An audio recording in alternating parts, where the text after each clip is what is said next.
Commémoration du 65e anniversaire de la Déclaration universelle des droits de l'homme. Pourquoi sommes-nous là aujourd'hui? Profitant du 65e anniversaire de la proclamation de la Déclaration universelle des droits de l'homme, selon le rendez-vous fixé ce mardi 10 décembre 2013, nous sommes dans les parages du ministère de la Justice et de la Sécurité publique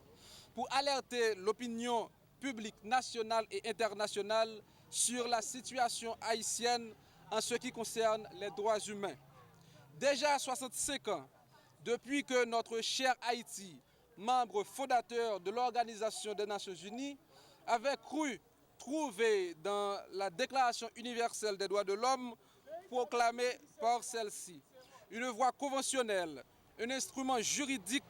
de calibre universel, susceptible de résoudre tous les contentieux historiques qui l'empêchent aujourd'hui encore de surmonter les obstacles défavorables à l'émancipation sociale, politique, économique de peuples fatigués de vivre dans l'indignité.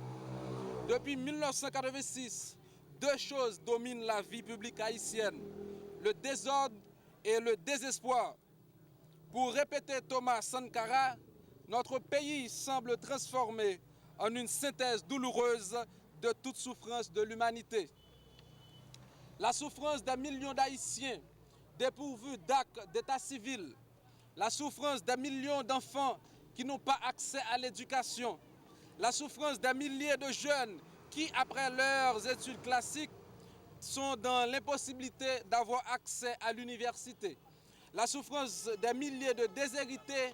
de nos villes, de nos campagnes, qui n'ont pas la possibilité de manger à leur faim,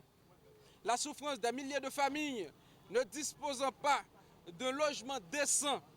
la souffrance des enfants des rues livrés à la mendicité et à la prostitution, la souffrance des millions de pères et mères de famille vivant dans un chômage chronique et la souffrance des Haïtiens que le système rétrograde en cours oblige à abandonner leur pays en quête de mieux-être. Tous les concepts liés à la vie publique sont galvaudés dans l'intérêt du système rétrograde en cours, au point que la démocratie, la justice, l'état de droit sont dénaturés au profit d'une gestion improvisée de l'État.